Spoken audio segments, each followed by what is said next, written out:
go across to my guest this evening. Mahesh Palawat is a VP of Meteorology and Climate Change at SkyMet. He's joining us on the broadcast. And Abinash Mohanty is a sector head of climate change and sustainability at IPE Global. And he's also a climate scientist. Thank you very much. Mr. Mohanty, let me come to you first. As we set up this show, I'm fairly certain there were many people wondering, but how is all of this tied? How's the heat wave in India, the floods in Assam, the raging forest fires in Canada, and Europe heating up, and the Himalayan glaciers melting as quickly as they are? How's all of this related? Is it related, or are we just trying to find a pattern when there is none? Good evening, Shreya, and thank you very much for having such a timely conversation. While we are talking of all of this VCS cycle, let me tell you that climate change is, or the impacts that we are witnessing at different parts of the globe, is actually a perfect storm. Somewhere it's heat wave, somewhere within India. Let's concentrate more on India. The Northeast is witnessing flash floods at this as we speak. Similarly, 5 to 6 states are witnessing heat waves. We just had some onset of monsoon through Kerala. Then we just managed one of the high-intensity cyclones across the western coast, which is a rare event in this part of the months and seasons. At the same time, there are forest fires within India also, which are going, many of these forest fire events are going unreported. At South Asian level, we also have these impacts been cascading. So this is what is a perfect storm. And we are actually not trying to connect the dots. What is a larger problem is, there is a problem. And the problem is that climate change has got cascading impacts more and more in terms of patterns than in waves, that I would suggest. Now, what is happening?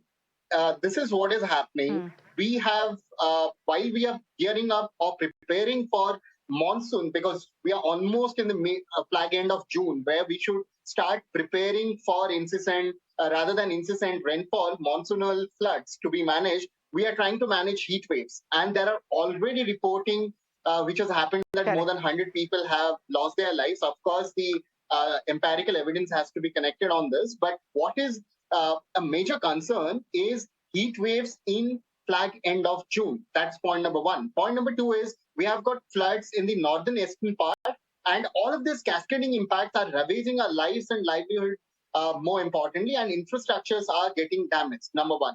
Number two, it also has got a slow poison impact.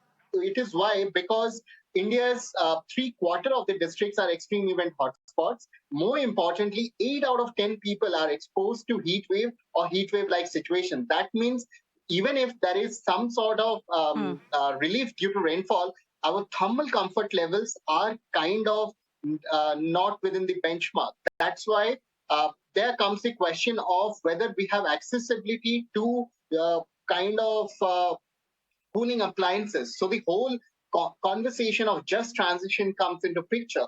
So basically, my point this evening is that climate change is not just an extreme event kind of follow-up story, but it has a story that impacts our lives, livelihood, economies, and more importantly, our infrastructure. And that's where our aspiration or the economic aspiration is kind of aligned. More importantly, 55% of Lancet studies suggest that there would be rise in the heat wave mortality. So these numbers are of grave concern. But still, what is more important is the heat wave states wherever now we are witnessing, whether it is Odisha, Chhattisgarh, Bihar, Jharkhand, all of these states have got landscape eruptions or disruptions happened at more than 65 to 70%. That means our natural ecosystems have some way or the other been disrupted. As a result, what is happening? The circular heat cycle is getting trapped. Our oceans are getting hotter. Our lands are getting hotter. And hence our monsoonal patterns are deferred. Seasonal patterns are deferred. Hence, we are trying to kind of manage this perfect storm, trying to manage it at an ad hoc basis. I'll stop there. Okay, you're right. We are trying to manage it, but are we trying to manage it in an ad hoc basis? By the looks of it, yes. Mahesh Palawat, just come in here. Fact is that this is the time when we would be preparing, for the monsoon, right? Yeah. And here we are prepping for a heat wave. Here, So could you tell us what the prediction is as far as the heat is concerned across India, and what explains this?